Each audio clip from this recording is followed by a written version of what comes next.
गुजरात के वडोदरा की महाराजा सयाजीराव यूनिवर्सिटी के ऐतिहासिक और विश्व प्रसिद्ध फैकल्टी ऑफ आर्ट्स के गुंबद के रेस्टोरेशन कार्य पर गंभीर सवाल खड़े हो गए हैं। अभी इसका लोकार्पण भी नहीं हुआ है और रेस्टोरेशन की कार्यवाही सवालों के घेरे में है।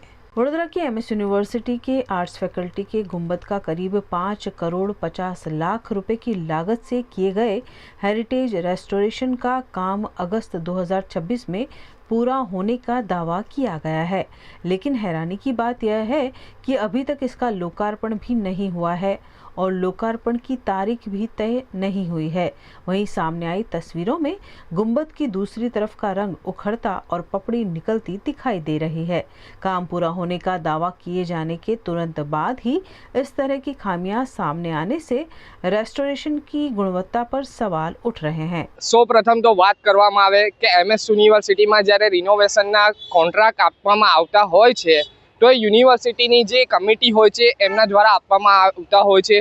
આ 5.5 કરોડનો જ્યારે ટેન્ડર પાસ કરવામાં આવ્યું હતું ત્યારે પણ વિદ્યાર્થી સંગઠનો દ્વારા ઉગ્ર રજૂઆત કરવામાં આવી હતી કે ભાઈ તમે ચોક્કસપણે તપાસણી કરીને એના પછી જ તમે આટલી મોટી અમાઉન્ટનો ટેન્ડર પાસ કરશો। પરંતુ હાલમાં તમે જોશો કે હજુ જે ડોમ જે વિશ્વવિખ્યાત એમએસ યુનિવર્સિટીનો ડોમ ગણાય છે એ ડોમનું જ્યારે રિનોવેશન 5.5 કરોડથી થયું હતું એ પહેલા જ વરસાદમાં આજે એનું કલર ઉખડી ગયું છે।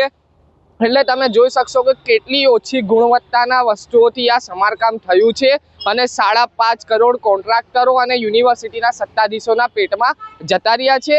હજુ જે ડોમની લોકાર્પણ પણ નથી થયું અને એવા સમારકામમાં ફર્સ્ટ વરસાદમાં આજે એનું કલર ઉખડી ગયું એ ક્યાંક ને ક્યાંક યુનિવર્સિટી માટે ખૂબ શરમજનક વસ્તુ છે। એમએસ યુનિવર્સિટીનો આ ડોમ જે વિશ્વવિખ્યાત ગણાતો હોય છે આવા સમારકામની ગુણવત્તા ની સામે આજે અમે તમામ વિદ્યાર્થીઓ કહેવા માંગીશું તમારા મીડિયાના માધ્યમથી કે આ જે કોન્ટ્રાક્ટરોને આ કોન્ટ્રાક્ટ આપવામાં આવ્યું છે એના પર કડકથી કડક કાર્યવાહી કરવામાં આવે અને જે 5.5 કરોડનું ટેન્ડર યુનિવર્સિટીના જે સત્તાધીશોએ આ કોન્ટ્રાક્ટરને આપ્યું છે એના સામે પણ કડકથી કડક કાર્યવાહી કરવામાં આવે। જ્યારે આર્ટ્સ ફેકલ્ટી ડીન રિનોવેશનની બાબતે તમારી મીડિયાના માધ્યમથી મોટી વાતો કરતી હતી કે અમે 5.5 કરોડમાં બહુ સારું સમારકામ કર્યું છે, યુનિવર્સિટીનું નામ આગળ લઈને જઈશું, પરંતુ તમારી મીડિયાના ફૂટેજથી તમે જોશો કે આ 5.5 કરોડનું સમારકામ લાગે છે। આ ખરેખર મોટો પ્રશ્ન છે કે યુનિવર્સિટીના જે વિદ્યાર્થીઓ દ્વારા ફીઝના પૈસા ભરીને આ સમારકામ થયું છે એ યુનિવર્સિટીના સત્તાધીશોના ખિસ્સામાં ગયું છે, કોન્ટ્રાક્ટરના ખિસ્સામાં ગયું છે, એના पर कड़क कार्यवाही करवामां आवे। मामले की जानकारी उजागर होते ही गुंबद के रंग रोगन को ठीक करने की कवायद यूनिवर्सिटी प्रबंधन द्वारा शुरू कर दी गई है।